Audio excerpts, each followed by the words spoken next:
우리 계속해서 주 사랑 거친 풍랑에도 깊은 바다처럼 나를 잠잠게 해. 주 사랑 내 영혼의 반석 그 사랑 위에서 우리 다시 한번 고백합니다. 주 사랑 거친 풍랑에도 깊은 바다처럼 나를 잠잠게 해. 주 사랑 내 영혼의 반석 그 사랑 위에서 우리 다 목소리만 고백합니다. 주 사랑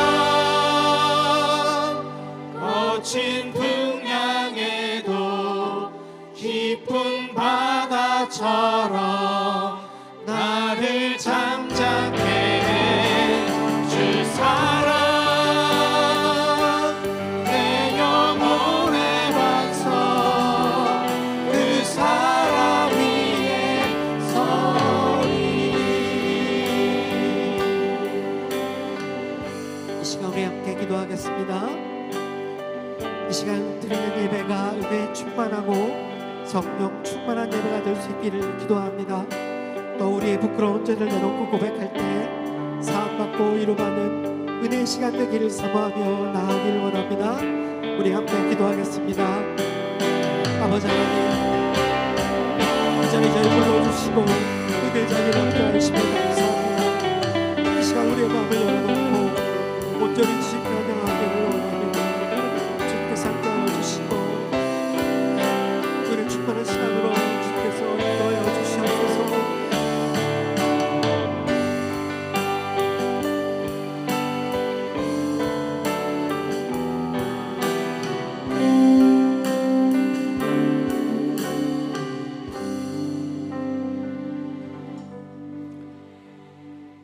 구원하심이 보좌에 앉으신 우리 하나님과 어린 양에게 있도다.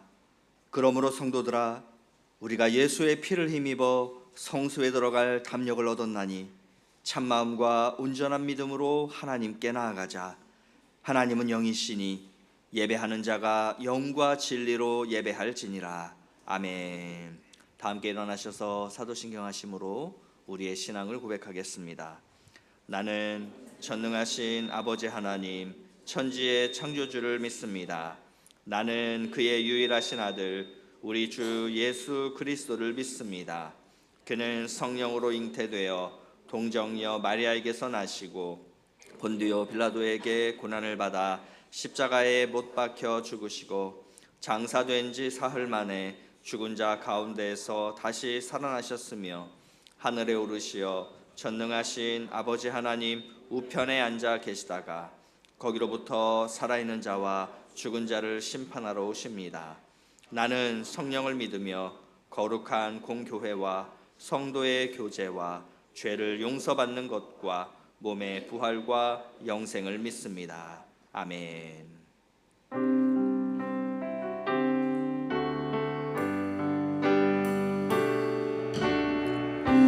창조의 아버지 그 성님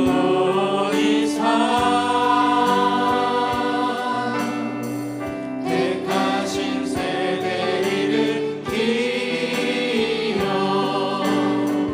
이 땅을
영광 영광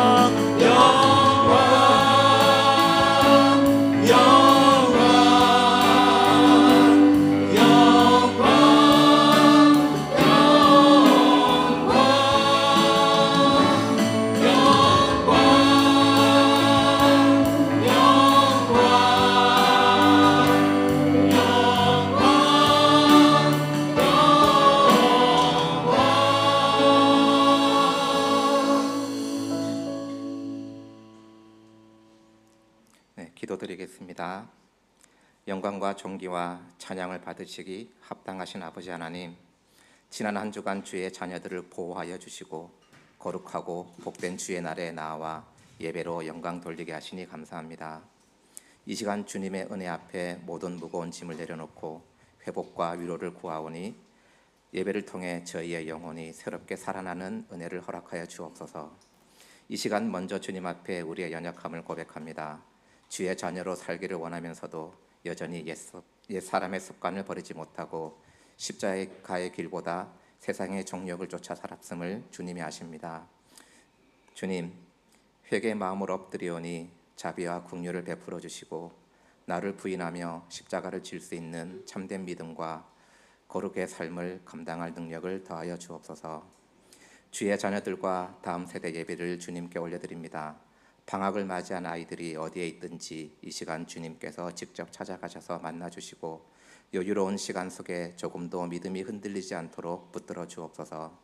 이들이 청독 땅에 있는 동안 주일 학교를 통해 요셉과 다니엘에게 허락하신 비전과 지혜를 지닌 다음 세대로 자라나게 하옵소서.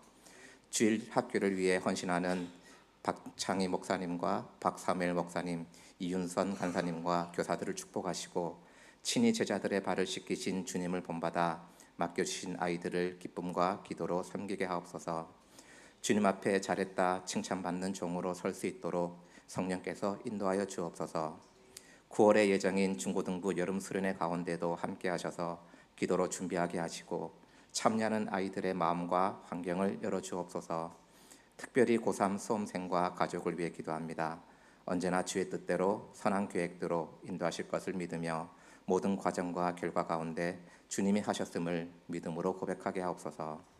성도들을 위해 기도합니다. 더위 속에서 수고하는 성도들의 가정과 일터를 보호하시고 피할 그늘과 새 힘을 허락하여 주옵소서. 삶의 문제로 고민하는 성도들에게 말씀을 통하여 응답하여 주시고 병중에 있는 성도들에게 치유의 은혜를 허락하여 주옵소서. 우리 교회를 위해 기도합니다. 무엇보다 말씀으로 날로 새로워지는 교회, 기도가 끊이지 않는 교회, 날마다 성령으로 충만한 교회가 되기를 원합니다. 주님의 피로 세우신 교회가 이곳 청도 땅 가운데 십자가의 사랑과 생명이신 주님을 드러내는 교회가 되게 하옵소서. 준비 중인 나눔홀 공사가 순조롭게 진행되게 하시고 나눔홀을 통해 성도 간의 사랑의 교제가 더욱 풍성해지게 하옵소서. 선교 현장에 있는 선교사들을 위해 기도합니다. 하나님의 부르심에 순종하는 이들에게 맡기신 사명을 감당할 수 있는 은혜와 능력을 더하여 주시고 이들을 통해 온 세계에 하나님의 영광이 드러나고 모든 민족이 하나님을 알고 믿게 되는 역사가 일어나게 하옵소서. 오늘 예배를 위해 직분을 맡아 충성한 모든 손길들을 기억하시고 저들의 섬김과 수고가 주님을 향한 신앙 고백이 되게 하옵소서. 니치 찬양대의 찬양을 기쁘게 받으신 주님께서 예배드리는 모든 성도의 삶 속에도 늘 향기로운 찬양이 넘치나게 하옵소서. 이 시간 말씀을 전하시는 목사님께 지혜와 능력을 더하여 주시고 선포되는 말씀이 살아 움직여 저희의 마음을 변화시키게 하옵소서. 듣는 모든 성도들이 말씀 앞에 겸손하고 정직하게 서게 하시고 깨달은 바를 삶으로 살아내는 순종과 결단을 허락하여 주옵소서. 그리하여 오늘 드리는 예배가 한순간이 아니라 그리스도의 날까지 성도들의 삶에 머무는 살아있는 예배가 되게 하옵소서. 이 예배가 주님께 영광이 되며 우리에게는 큰 은혜의 시간이 되기를 소망하며 모든 것을 우리를 구원하신 예수 그리스도의 이름으로 기도드립니다. 아멘.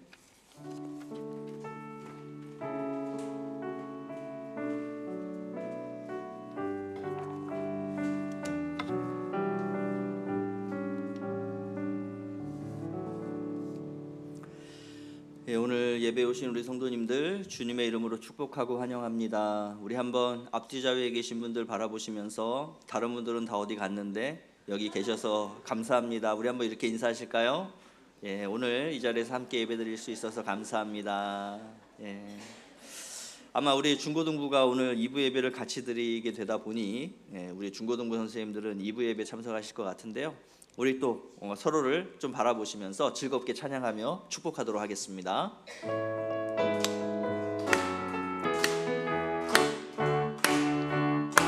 사랑해요. 사랑해요.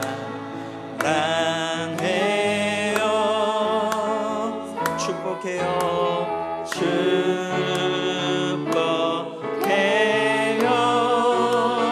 당신의 마음에 우리의 사랑을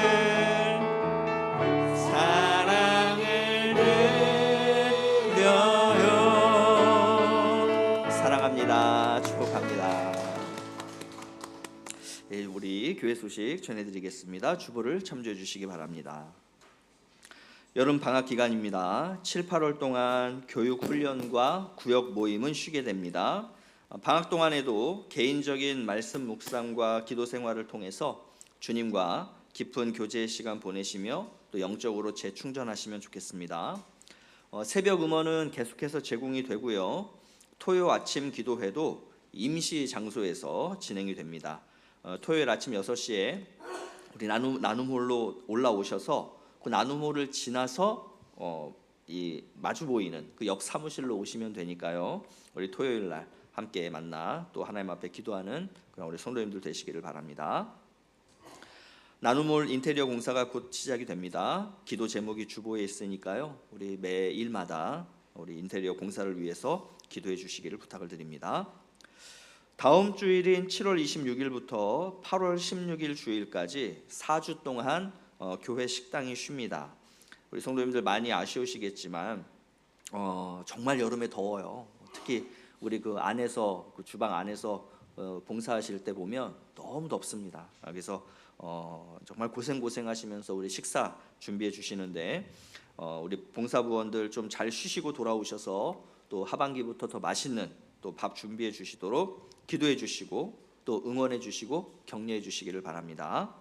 식당이 휴무함에 따라 역시 다음 주부터 4주 동안 귀가 셔틀 출발 시간이 12시 50분에서 12시 20분으로 30분 당겨집니다. 셔틀 이용에 착오 없으시기 바랍니다. 7월 정기 재직회가 다음 주일 오전 11시 예배 직후에 진행이 됩니다. 재직들의 적극적인 참여를 바랍니다. 청도에서의 생활을 마치고 북경으로 이주하시는 성도님이 계십니다. 박혜연 집사님 어디 계시죠? 계세요? 잠깐 그래도 앞에 나오셔서 인사하셔야죠, 그죠? 잠깐 나오실까요? 우리 2부 예배면은 이렇게 나오시라고 안 할 텐데 우리 또 우리 교사 선생님들 같이 있는 시간이니까 잠깐 나오셔서 인사하시고.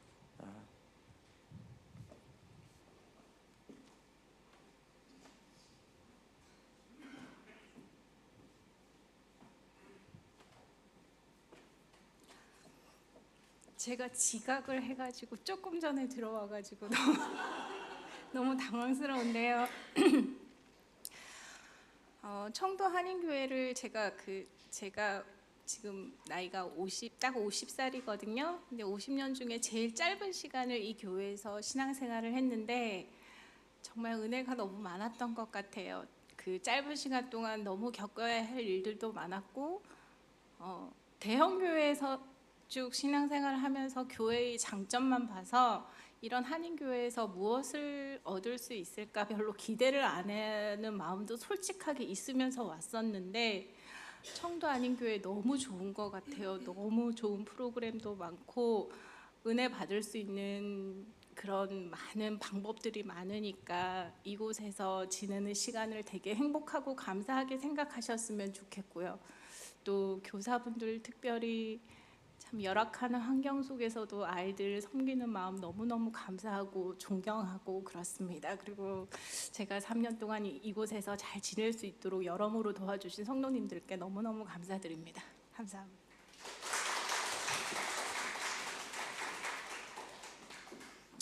예, 이제 우리 박혜연 집사님은 북경으로 이주하시게 되는데요. 아마 종종 보실 것 같아요. 뭐 성경학교 할 때도 오신다 그러고 성경방 강의하러 또 오신다 그러고 아마 1년에 몇 차례 또 뵐 수 있지 않을까 그런 생각을 해봅니다. 하여튼 우리 집사님 가셔서도 또 우리 교회 잘 섬기시고 또 좋은 교회 만나시고 또 하나님 나라 잘 세워갈 수 있도록 또 축복해 주시면 좋겠습니다. 자, 우리 교우 동정란을 보시면 조영진 집사 백길랑 자매 가정에서 부친상을, 이현경 집사 김영진 성도 가정에서 시부상을 당하셨습니다. 주님의 크신 위로가 함께 하시기를 바랍니다. 우리 성도님들께서도 슬픔 당한 가정을 위로해 주시고 또 위에서 기도해 주시기를 바랍니다. 오늘 헌식은 백희찬 장로 김난 집사님 가정에서 범사에 감사하셔서 성도님들께 식사를 섬겨 주십니다. 귀한 섬김에 감사를 드립니다. 자, 그 밖의 소식은 주보를 참조하시고요. 이제 찬양하며 하나님 앞에 예물 봉헌하겠습니다.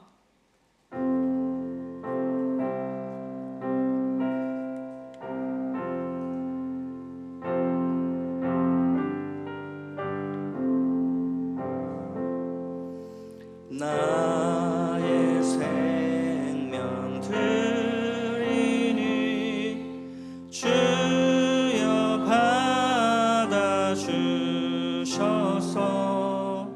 세상 살아갈 동안 찬송하게 하소서. 나의 보화 드리니 주여 받아주셔서 하늘나라를 위하여 주 뜻대로 쓰소서.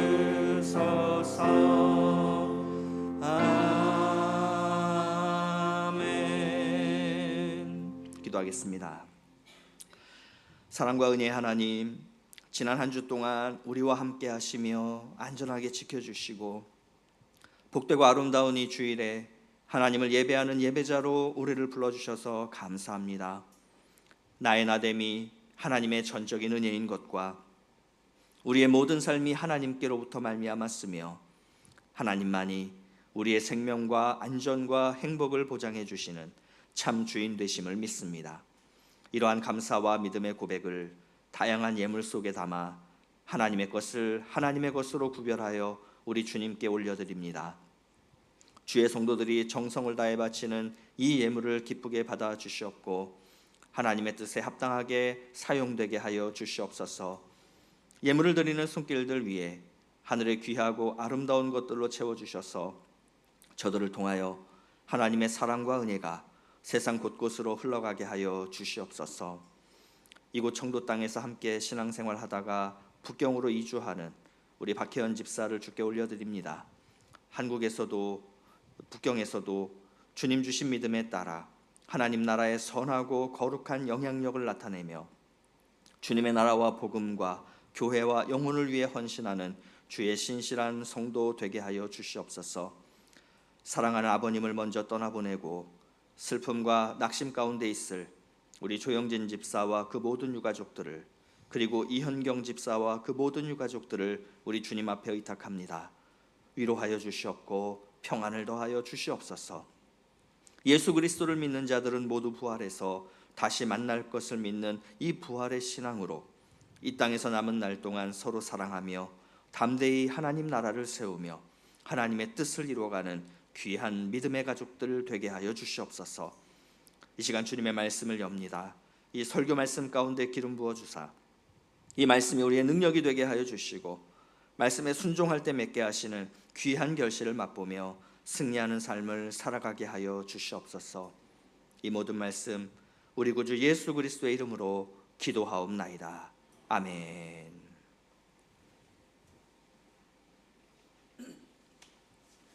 오늘 주신 하나님의 말씀 함께 보겠습니다. 창세기 37장 12절부터 21절까지의 말씀입니다.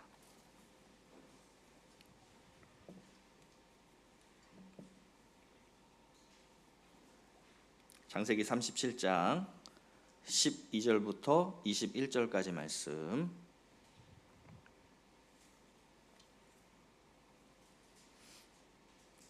우리 한 절씩 교독하시고 21절은 함께 읽도록 하겠습니다. 제가 먼저 12절 읽겠습니다. 그의 형들이 세겜에 가서 아버지의 양떼를 칠 때에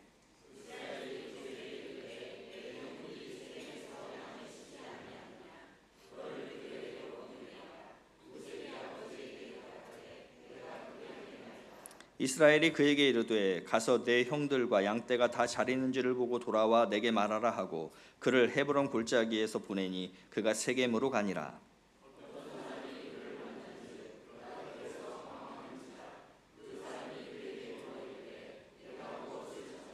그가 이르되 내가 내 형들을 찾아오니 청하건대 그들이 양치는 곳을 내게 가르쳐 주소서.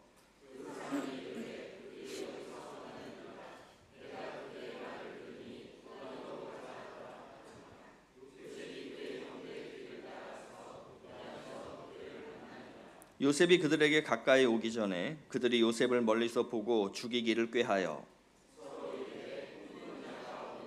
자 그를 죽여 한 구덩이에 던지고 우리가 말하기를 악한 짐승이 그를 잡아먹었다 하자 그의 꿈이 어떻게 되는지를 우리가 볼 것이니라 하는지라.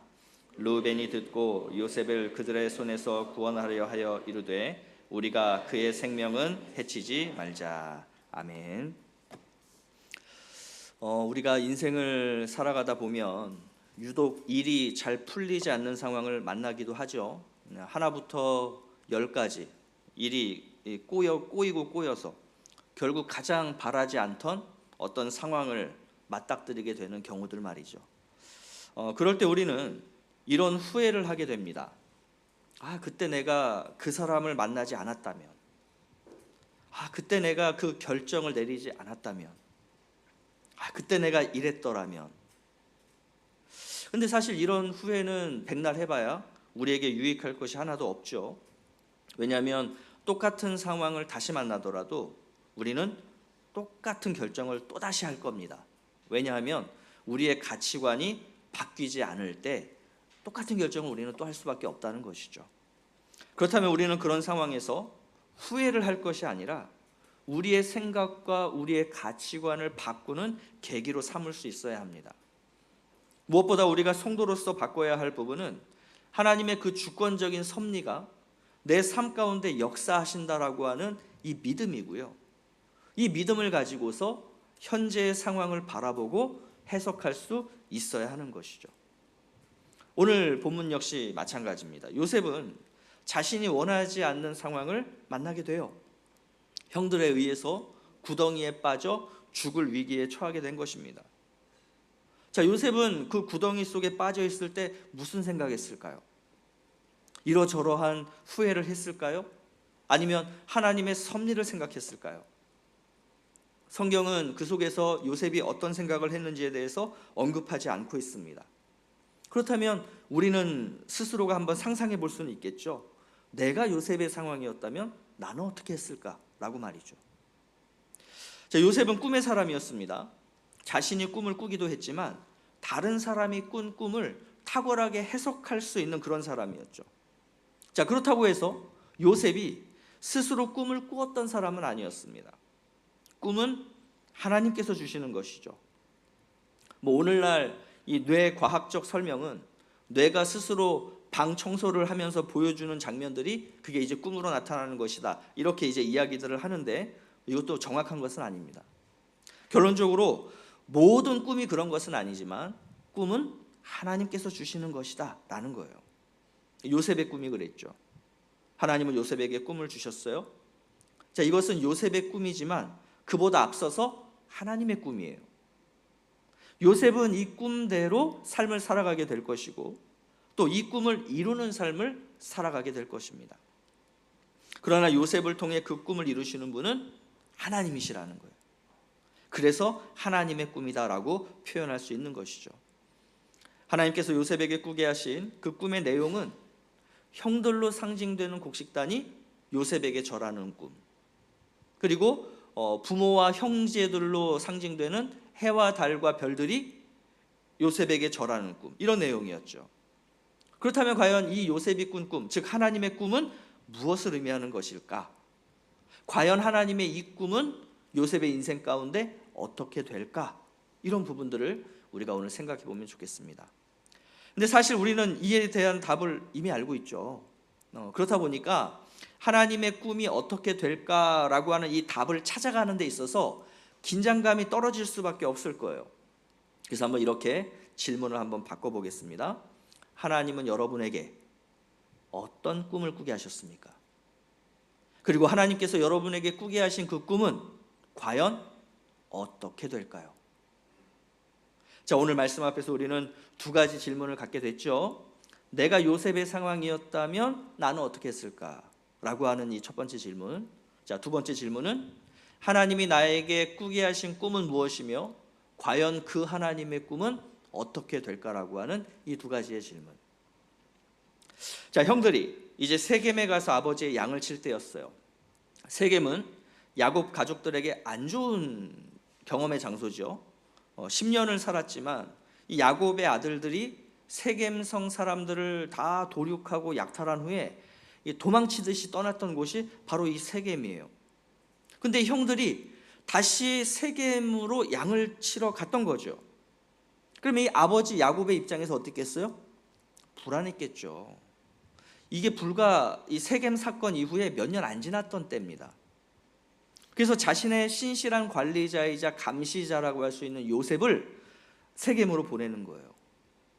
자, 야곱이 머물던 헤브론에서 이 세겜까지는 약 80km 정도 된다고 합니다. 그러니까 못해도 걸어서 3, 4일 걸리는 거리예요. 거길 요셉을 혼자 보낸 거예요. 근데 요셉은 기꺼이 아버지 뜻에 순종해서 그곳으로 갑니다. 그러니까 요셉이 얼마나 충성된 성품의 소유자인가가 딱 드러나는 그러한 대목이죠. 근데 문제가 생겼어요.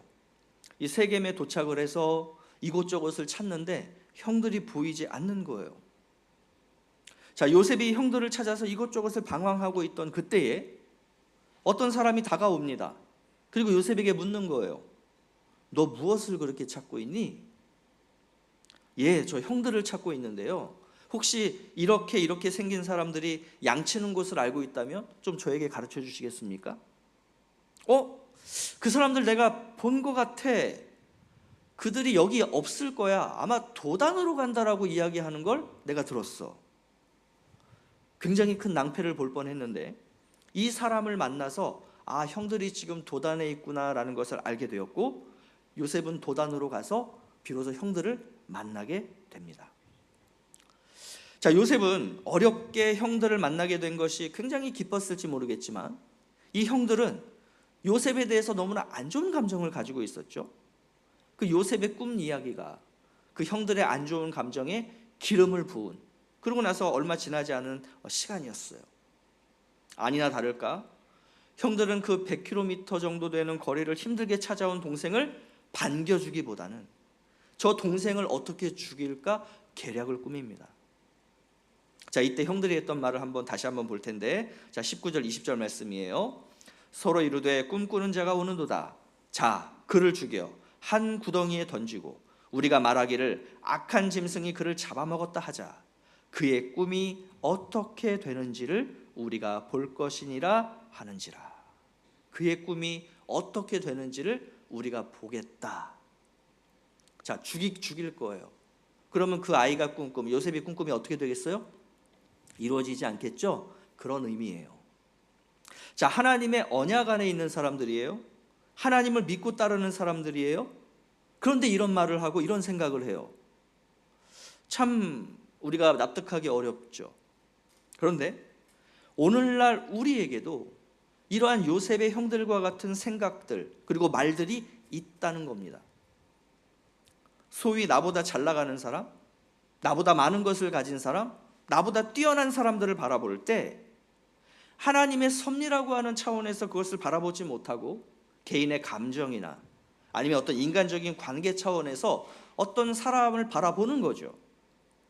그럴 때 우리도 얼마든지 이 요셉의 형들처럼 악한 생각이나 말들을 할 수 있다는 거예요. 요셉의 형들이 요셉을 하나님의 섭리 차원에서 보지 못하고 있다는 것이 확연하게 드러나는 대목이 있는데, 그게 아까 우리가 봤던 말씀이에요. 그의 꿈이 어떻게 되는지를 우리가 볼 것이니라. 자, 요셉이 꾼 꿈을 하나님이 꾸게 하신 것이다 라는 생각을 하지 않아요. 그 아이의 꿈은 하나님의 꿈이 아니고 요셉의 꿈이라고 여기는 거죠.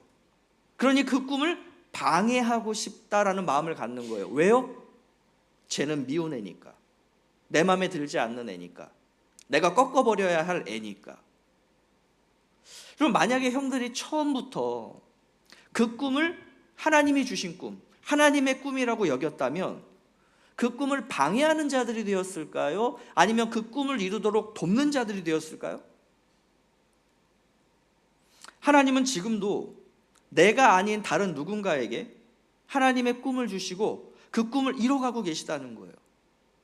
그 사람은 여러분의 가족이 될 수도 있고 여러분의 친구가 될 수도 있고요, 지금 여러분들 옆에 앞뒤에 앉아 계신 그 누군가가 될 수도 있고요, 지금 여러분이 굉장히 증오하고 미워하는 그 사람일 수도 있어요.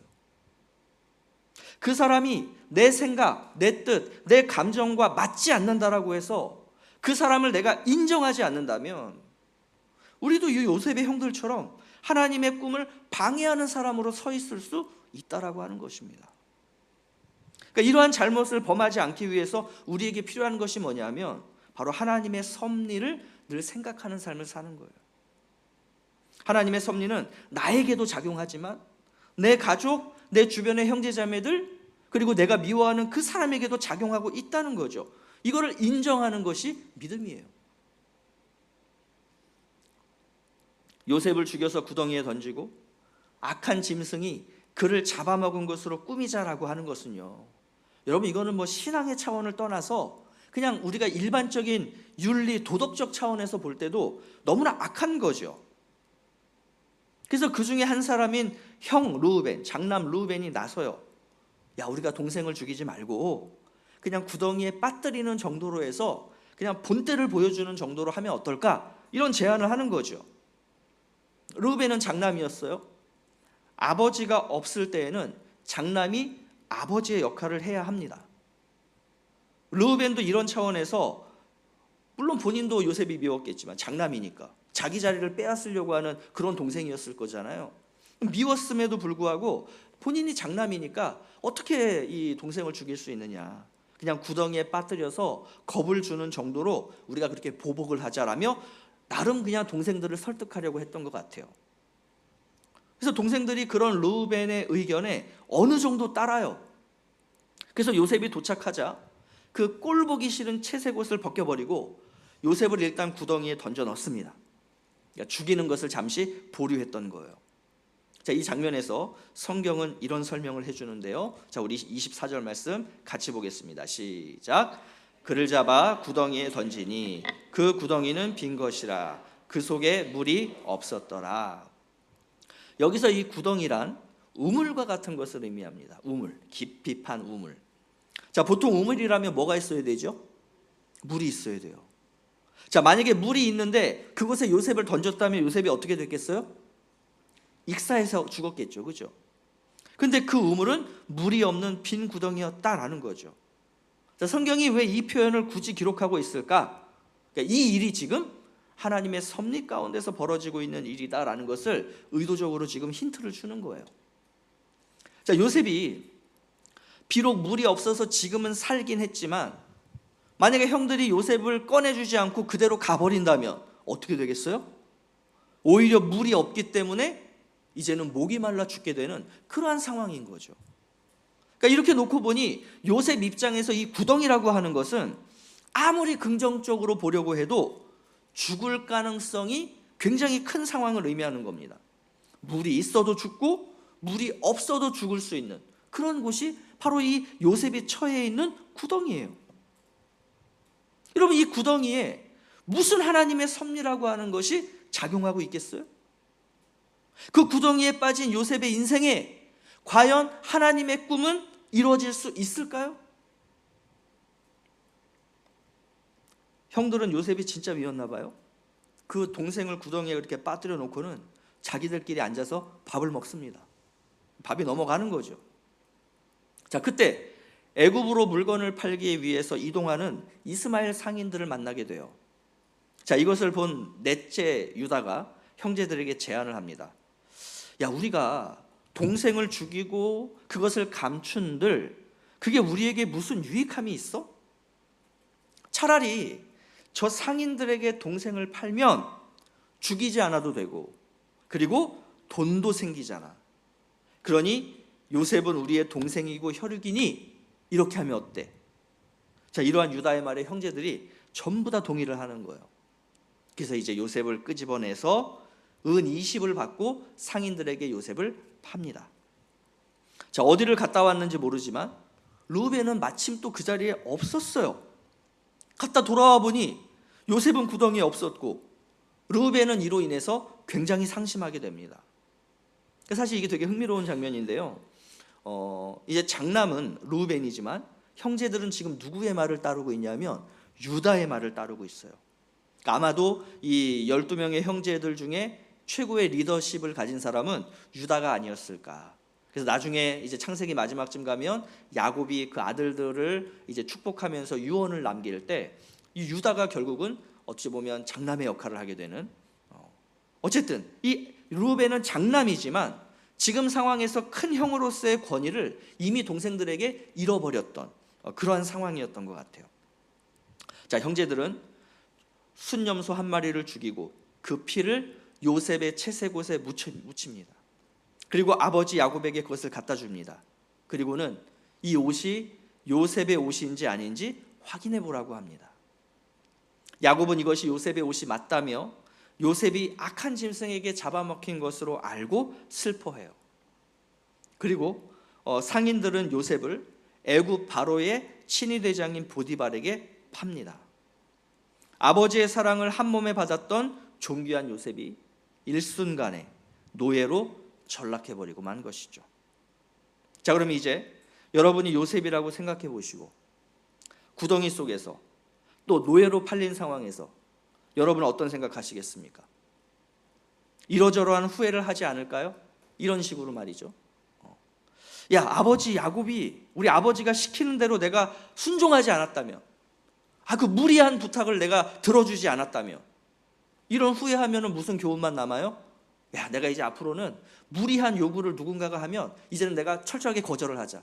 무조건 내가 순종하지 말자. 이런 이제 교훈을 얻겠죠, 그죠? 또 그 세겜에서 나에게 다가온 그 사람을 내가 그냥 무시해 버렸더라면, 그러면 형들이 도단으로 갔다는 걸 몰랐을 거고 나는 그냥 좀 헤매다가 다시 아버지에게로 돌아갔겠지.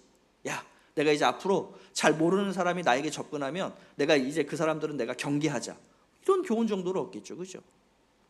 또 야, 때마침 그 이스마엘 상인들이 지나가지 않았더라면, 재수 더럽게 없네. 왜 하필 그때 지나간 거야? 역시 인생은 타이밍이야. 이런 어떤 개똥 철학을 또 얻게 되겠죠. 또 형 르우벤이 어디 안 가고 그 자리에 있었더라면, 그래서 늘 도움 안 되는 우리 큰형 왜 저러고 사나 몰라. 그래, 인생은 독고다이야. 혼자 사는 거야. 이런 어떤 생각들. 그러니까 후회를 해봐야 이 남는 것은 말도 안 되는 교훈들 뿐이라는 거죠. 결국 요셉은 노예로 팔려간 그 자신의 신세를 늘 이런 식으로 한탄하며, 내가 그때 이랬더라면, 내가 그때 저랬더라면, 내가 그때 이런 결정을 내렸더라면, 이러면서 그냥 노예로 살다가 죽었을 거예요. 근데 우리가 앞으로 살펴보겠지만 요셉은 이런 식으로 후회하는 인생을 살지 않았습니다. 왜 하나님께서 그때 나를 지키고 보호해주지 않으셨냐며 하나님을 원망하지도 않았어요. 하나님께서 꾸게 하신 그 꿈을 그 노예의 신분 속에서도 붙들고 자신이 가진 그 강점, 하나님이 주신 그 달란트를 가지고 더욱 그것을 발휘해서 비록 노예지만 더욱더 충성되게, 더욱더 성실하고 정직하게 그렇게 살았던 것이죠. 비록 성경에서는 왜 요셉이 그렇게 살았나를 설명해 주고 있지 않지만 그 여러 이야기들 속에 담겨져 있는 뉘앙스를 보면 요셉은 하나님의 섭리를 믿음으로 살았구나, 그렇지 않았더라면 이런 삶을 살지 못했겠구나, 이걸 우리가 알게 되는 것이죠. 하나님의 섭리와 나에게 주셨던 그 하나님의 꿈이 내 인생 가운데 어떻게 이루어질지는 내가 정확하게 알지는 못했어도 나 요셉은 하나님의 그 꿈을 품고 내 인생 가운데 하나님께서 그 꿈을 이루실 때를 기다리며 참고 인내하며 내가 할 수 있는 최선을 다해서 오늘을 살자. 그게 요셉이었던 것이죠. 그래서 이 애굽 땅에서 비록 노예의 신분으로 있었지만 하나님 나라의 백성이라고 하는 그 품위는 잃어버리지 않았던 사람, 그 사람이 바로 요셉이었던 거예요. 자, 이러한 요셉의 모습은요, 훗날 이 땅에 인간으로 오셔서 십자가에서 죽으실 예수 그리스도를 미리 보여주는 것이다 라고 학자들은 이야기합니다. 자, 오늘 본문이 예수 그리스도의 어떤 면을 미리 보여주는 것일까요? 뭐 몇 가지 포인트들이 생각나실 거예요. 가령 예수님이 가룟 유다에게 은 30에 팔렸던 것처럼 요셉은 형 유다에 의해서 은 20에 팔리는 부분도 어느 정도 이렇게 비슷한 부분들이 있죠. 그죠? 근데 더 중요한 포인트가 있어요. 그것은 바로 요셉이 빠졌던 구덩이에요. 이 구덩이는 예수님의 무엇을 미리 보여주는 것이겠어요? 예수님의 십자가를 미리 보여주는 것입니다. 물론 예수님은 자신이 십자가를 지셔야 한다는 것을 아셨기 때문에 자발적으로 그 십자가를 지셨던 반면에 요셉은 자기가 구덩이에 빠질 걸 알지는 못했죠. 또 스스로 원해서 빠진 것도 아니죠. 그렇지만 이 십자가도 구덩이도 의미하는 바는 동일하다는 거예요. 자기 자신을 부정당하는 곳이 바로 이 구덩이이자 십자가죠. 자신의 일상이 다 무너지는 것도 바로 이 구덩이이자 십자가인 거예요. 그것은 고통과 고난의 자리죠. 그래서 내 삶 가운데 이거 발생하지 않으면 좋겠다, 이런 상황 나는 맞닥뜨리지 않으면 좋겠다 라고 생각하는 곳이 그게 바로 구덩이고 십자가예요. 그렇지만 요셉에게도 예수님에게도 하나님의 꿈을 이루기 위해서 이 구덩이, 이 십자가는 반드시 있어야 했습니다. 하나님께서 요셉에게 주신 꿈은 그 요셉을 통해서 하나님의 나라를 이루는 것이었어요. 하나님께서 예수님에게 주신 꿈은 우리 인간들의 죄의 문제를 해결해서 역시 하나님의 나라를 회복하는 것이었어요. 이러한 하나님의 꿈이자 섭리를 이루기 위해서 반드시 필요했던 것이 요셉에게는 구덩이이며 예수님에게는 십자가였던 거예요. 요셉은 앞으로도 인생에서 여러 구덩이에 빠지게 될 겁니다. 이 구덩이가 첫 번째 구덩이이지 마지막 구덩이가 아니에요. 그리고 그 구덩이들은 요셉이 하나님 나라를 세워가는 사람으로 성장하도록 도울 것입니다. 마찬가지죠. 우리도 인생에서 크고 작은 구덩이들에 빠질 수 있다는 거예요. 이때마다 우리가 하나님의 섭리를 생각하지 않으면 그냥 그거를 인간적인 것들로 자꾸 바라보면요, 우리는 그냥 이러저러한 후회만 하는 거죠. 내가 그때 이런 결정을 하지 말았어야 되는데, 내가 그때 그 사람을 만나지 말았어야 되는데, 내가 그때 이런 어떤 선택을 하지 말았어야 되는데, 이러면서 그렇게 살다 보면 나에게 꿈꾸게 하신 그 하나님의 꿈을 우리는 절대로 이루지 못할 것입니다. 그렇다면 하나님께서 오늘 저와 여러분에게 꾸게 하신 하나님의 꿈이 뭐겠어요? 여러분, 이 꿈은 다 똑같아요. 예수를 믿고 구원받은 모든 사람들에게 하나님이 주신 꿈은 똑같아요. 바로 이겁니다. 사도행전 1장 8절. 자, 다 함께 시작. 오직 성령이 너희에게 임하시면 너희가 권능을 받고 예루살렘과 온 유대와 사마리아와 땅 끝까지 이르러 내 증인이 되리라 하시니라. 이게 하나님이 오늘날 예수 그리스도를 믿고 구원받은 하나님의 백성들 모두에게 주신 동일한 하나님의 비전이자 하나님의 꿈이에요.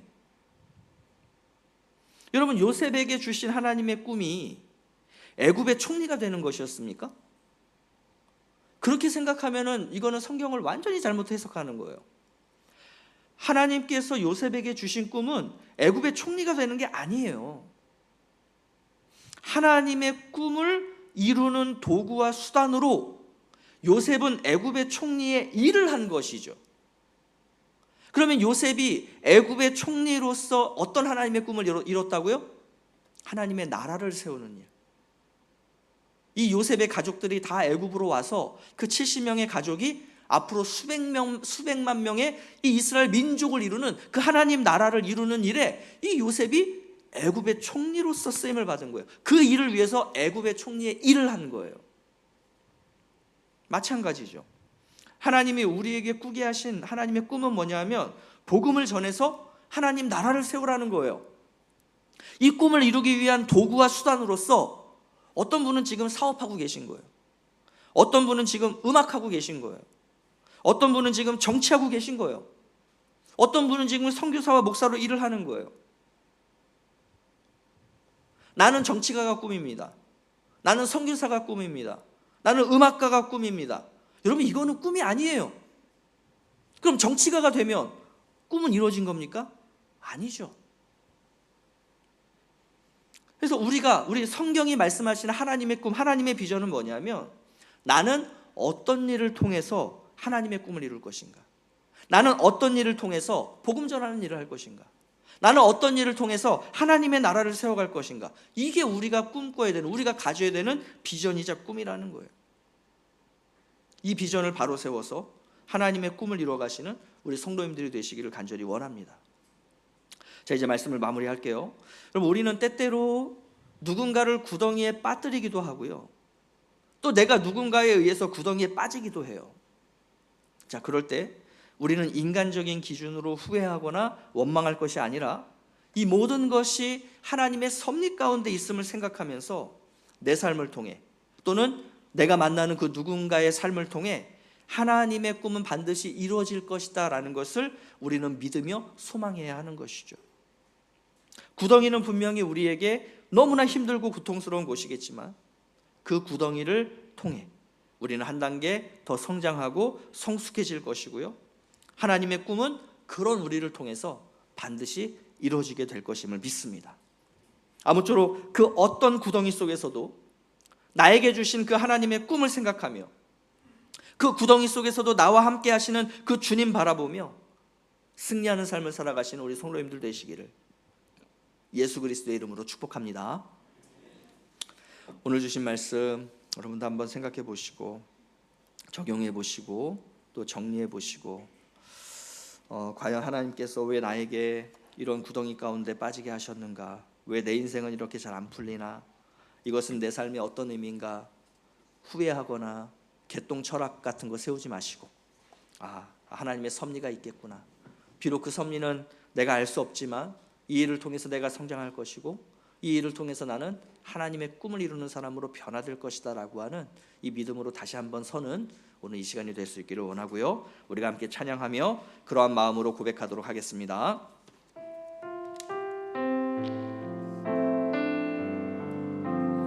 주 품에 품으소서.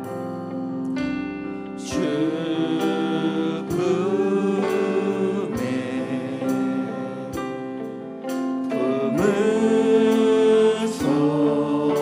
품으소서.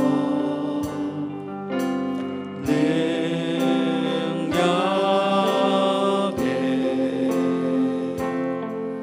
발로 덮으소서. 거친 파도 날 향해 와도 주와 함께 날아오르리. 폭풍 가운데 나의 영혼 잠잠하게 주를 보고 주님 안에 나 거하리. 주님 안에 나 거하리.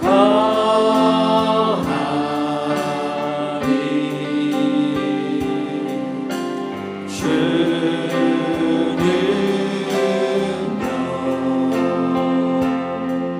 나 잠잠히 거친 파도 날 향해 와도 거친 파도 날 향해 와도 주와 함께 날아오르리. 폭풍 가운데 나의 영혼 잠잠하게 주를 거친 파도 날 향해 와도 거친 파도 날 향해 와도 주와 함께 날아오르리 폭풍 가운데 나의 영혼 잠잠하게 주를 보리라 잠잠하게 주를 보 한 번 더 잠잠하게 주를 보리라. 아멘. 아멘. 우리 이 시간 함께 기도하기를 원합니다. 이 시간 기도하실 때 지금 내 삶 가운데 있는 구덩이가 있다면 여러분 그 구덩이는 무엇입니까? 지금 나는 어떤 구덩이에 빠져서 이러저러한 후회를 하고 있지는 않습니까? 그 후회함이 과연 나에게 어떤 이익이 있던가요? 우리가 해야 할 것은 어떤 후회가 아니라 하나님의 섭리를 생각하며 이 구덩이, 이 십자가가 나로 하여금 더 주님께 가까이 가게 할 것이며 그래서 나의 인생 가운데 하나님의 꿈을 이루도록 하시는 그러한 놀라운 하나님의 섭리가 될 것임을 우리가 믿음으로 바라보며 이 시간 고백하기를 원합니다. 하나님의 꿈이 어떻게 될 것인가라고 하는 이 질문에 대해서 우리가 오늘 이 시간 하나님의 꿈은 내 삶 가운데 반드시 이루어질 것입니다라고 하는 이 믿음의 고백을 이 시간 우리가 하나님 앞에 함께 하기를 원할 때 우리가 이 시간 주님의 이름 한번 간절히 부르짖고 기도하며 이 믿음의 고백을 하기를 원합니다. 기도하겠습니다. 주여 아버지 하나님 이 시간 우리의 삶을 우리의 인생을 주님 앞에 올려드립니다. 아버지 하나님 내가 내 인생을 조절하려고 했고 내가 내 인생의 주인이 되고자 하니 우리는 수많은 구덩이에 빠질 수밖에 없게 되고 우리는 그러한 구덩이에 빠져서 이러저러한 후회를 하며 한탄을 하는 것 이것이 모든 사람들이 살아가는 인생 같지만 하나님의 자녀들은 그러한 삶을 살아가면 안 되는 줄 믿습니다. 아버지 하나님 우리가 구덩이에 빠졌다면 이제는 그것을 후회하며 설 것이 아니라 그것이 하나님의 섭리 가운데 있음을 믿음으로 고백하며 이 웅덩이가 나로 하여금 더 주님께로 가까이 더 주님의 뜻을 이루는 자로 성장하며 성숙하게 만들 것임을 믿음으로 바라보며 내 인생 가운데 주님의 꿈은 반드시 이루어질 것이다 라고 하는 이 믿음의 고백을 오늘 이 시간 주님 앞에서 당당하게 할 수 있는 우리 모두가 될 수 있도록 인도하여 주시옵소서. 그러므로 말미암아 우리의 삶 가운데 하나님의 꿈이 이루어지기를 소망합니다. 우리를 통하여 하나님의 나라가 임하며 우리를 통하여 그 하나님의 나라가 확장이 되며 우리를 통하여 하나님의 그 꿈, 복음의 꿈이 하나님이 이루어지게 될 것을 믿습니다.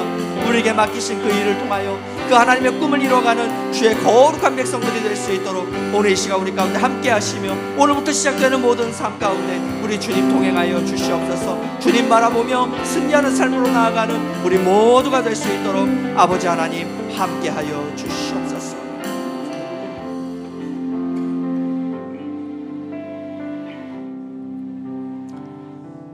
하나님 아버지 우리의 죄악됨과 연약함은 누군가를 구덩이에 빠뜨릴 때도 있고 또 나 스스로를 그 구덩이에 빠지게 만드는 그러한 모습들이 바로 우리의 모습임을 주님 고백합니다.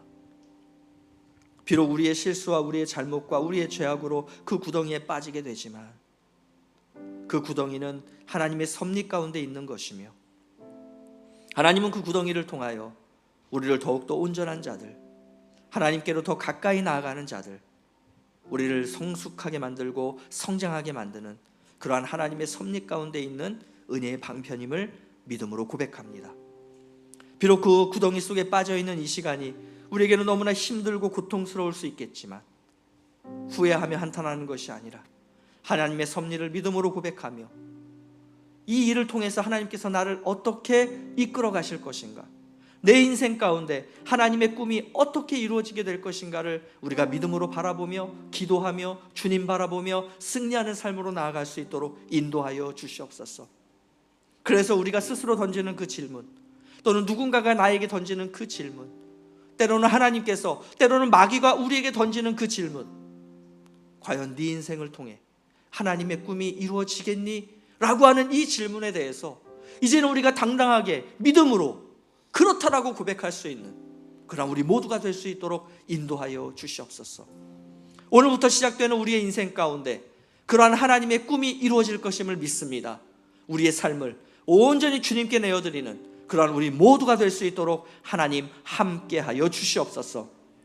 이제는 우리 구주 예수 그리스도의 은혜와 하나님 아버지의 그 크신 사랑과 성령 하나님의 감화감동교통 충만케 하시는 그 놀라운 은총이 이제는 그 구덩이 속에서 후회하며 한탄하며 우리의 인생을 허비하는 어리석은 모습에서 벗어나 이제는 믿음으로 내가 하나님의 꿈을 이루는 삶을 살겠노라 결단하며 다짐하며 이 자리를 떠나가는 주의 거룩한 백성들과 저들의 가정과 저들의 생업의 현장 위에 우리 총도 아닌 교회 위에 이제로부터 영원토록 함께 있을지어다. 아멘.